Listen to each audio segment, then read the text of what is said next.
किसान भाइयों के लिए एक बड़ी न्यूज़ आ चुकी है। देखिए, अगर आपको ये काम नहीं कर रहे हैं तो आपका पैसा रुक सकता है, ठीक है? आने वाली किस्त जो भी आ रही है आपको 19वीं किस्त रुक सकती है। सबसे पहले क्या काम करना है आपको? सबसे पहले आपको ये करना है कि अपना आधार कार्ड जो भी है वो उसे अपडेट करना है, ठीक है? अपडेट कैसे करना है? अपडेट करने के लिए आपको क्या करना पड़ेगा? आपको किसान सम्मान निधि की वेबसाइट पर जाना है और वहाँ से आपको अपडेट कराना है, ठीक है? अगर आप अपडेट नहीं कर पाते हैं तो आपको सीएससी की दुकान पर जाना है, कह दीजिए मेरा आधार कार्ड को अपडेट कराना है, तो आपका आधार कार्ड अपडेट हो जाएगा और आपका किसान सम्मान निधि का पैसा आ जाएगा, ठीक है?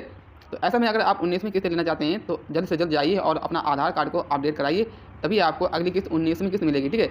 आधार कार्ड की अपडेट लास्ट डेट है जो 31 मार्च है, ठीक है? आधार कार्ड को अपडेट ना कराने पर किस्त रुक सकती है, ठीक है? आधार कार्ड आपका ऑनलाइन होगा, ठीक है? अपडेट। फिर इसके बाद देखिए कि अपना ई-केवाईसी जरूर कराएँ, ठीक है? ई-केवाईसी अगर आप नहीं कराते हैं तो आपका ये पैसा रुक सकता है। 19वीं किस्त आपकी जो भी आती है वो नहीं आएगी, ठीक है? क्योंकि ई-केवाईसी क्यों होता है? देखिए, पहले आप इसे समझ लीजिए अच्छी तरीके से। ई-केवाईसी इसलिए होता है क्योंकि फर्जी बहुत से लोग किसान हैं वो किसान सम्मान निधि का पैसा ले रहे हैं। तो ऐसे में सरकार ने नया नियम लागू किया है कि ज़्यादा से ज़्यादा धोखाधड़ी से बचा जा सके। क्योंकि ऐसे में ये होता है कि कोई भी जैसे कि इस दुनिया से चला जाता है, ठीक है? और जैसे कि वो किसी इंसान की मृत्यु हो जाती है, मर जाने के बाद उसका पैसा आता रहता है बैंक में, ठीक है? तो ऐसे में सरकार ने ये कदम उठाया है कि क्योंकि जिसका ई-केवाईसी होगा और जिसका अंगूठा लगेगा तो उसी का पैसा आएगा, ठीक है? ऐसे में बहुत से लोग क्या करते थे, वो जो लोग इस दुनिया में है नहीं उनको भी कैसे किसान सम्मान निधि का पैसा मिलता था, ठीक है? तो इसलिए ये धोखाधड़ी से रोका जा रहा है, ठीक है? तो इसका मतलब ये है कि अगर आप ई-केवाईसी कराते हैं तो आपका अंगूठा लगेगा, तो ऐसे में सरकार आपका लिस्ट में नाम देखती है कि हाँ, ये इंसान है, तो इसी के नाम से मैं दोबारा पैसा ट्रांसफ़र करूँ इसके बैंक खाते में। इसलिए आपका ये किसान सम्मान निधि का पैसा किसान सम्मान निधि का ई-केवाईसी हो रहा है, ठीक है? देखिए, ई-केवाईसी अगर आपको कराना है तो इसका ई-केवाईसी ऑनलाइन ही होगी। ई-केवाईसी कराने के लिए आपका मोबाइल नंबर चालू होना चाहिए।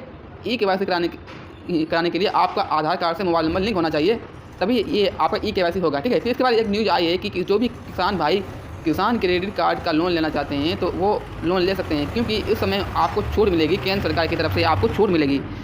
तो सभी बैंकों में अगर आप जिस बैंक में आपका खाता है उस बैंक में जाइए, वहाँ से आप किसान क्रेडिट कार्ड बनवाइए जल्द से जल्द, आपको अभी छूट मिलेगी।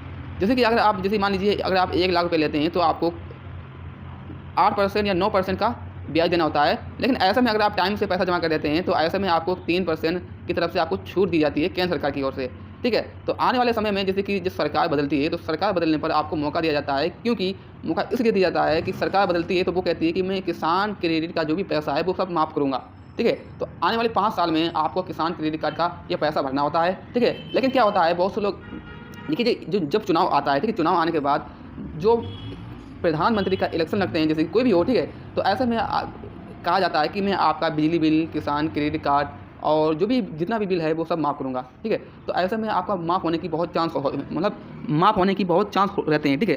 तो ऐसे में अगर आप मान लीजिए आप किसान जैसे कि पैसा नहीं ले रहे हैं, आपका कोई भी काम भी नहीं है, ठीक है, पैसा का, तो क्या करें, आप किसान क्रेडिट कार्ड बनवा लें। तो ऐसे में आप किसान क्रेडिट कार्ड बनवा लेंगे और आप अपनी जैसे कि किसी दूसरे बैंक में ट्रांसफ़र कर देंगे, ठीक है? वही रुपया जैसे कि आपने मान लीजिए 1 लाख रुपये ले लिया है और आपने क्या किया, आपने किसी दूसरे बैंक में ट्रांसफ़र कर दिया, ठीक है? मान लीजिए आपका जो भी इधर जैसे कि इधर आपका ब्याज बढ़ रहा है, ठीक है? और आपने वो क्या किया, आपने 1 लाख रुपये का एफडी बनवा ली, ठीक है? मान लीजिए दूसरी बैंक में आपने क्या किया, उसे जमा कर दिया। तो आने वाले वक्त में 5 साल में आपका जो भी 1 लाख रुपया था, ठीक है? उसका ब्याज आपका ब्याज बढ़ता रहेगा, ठीक है? आपको पैसा बढ़कर मिलेगा, ठीक है? पैसा बढ़कर मिलेगा, ठीक है? और अगर आप मान लीजिए पैसा बढ़कर मिलेगा और जो भी आपने जो लोन लिया था इधर आपका ब्याज बढ़ता रहेगा, तो बराबर होगा। कुल मिलाकर इधर आपका बढ़ता रहेगा और इधर आप पर चलता रहेगा लोन ब्याज, ठीक है? तो ऐसा में अगर आप बनवा लेते हैं किसान क्रेडिट कार्ड, तो ऐसा में सरकार जैसे कि ऑफ़र देती है कि किसान क्रेडिट कार्ड का जैसे कि अगर हम किसान क्रेडिट कार्ड नहीं माफ़ कर पाएंगे तो आपका हम किसान का जो भी ब्याज है वो भी तो माफ़ कर ही, ठीक है? किसान क्रेडिट का जो ब्याज है वो तो माफ़ कर ही देंगे, ठीक है? तो ऐसे में अगर आप किसान क्रेडिट कार्ड माफ़ नहीं होता है तो आपका ब्याज माफ़ तो हो जाता है, ठीक है? तो आई होप इतना ही वीडियो को लाइक करें, सब्सक्राइब करें, शेयर करें।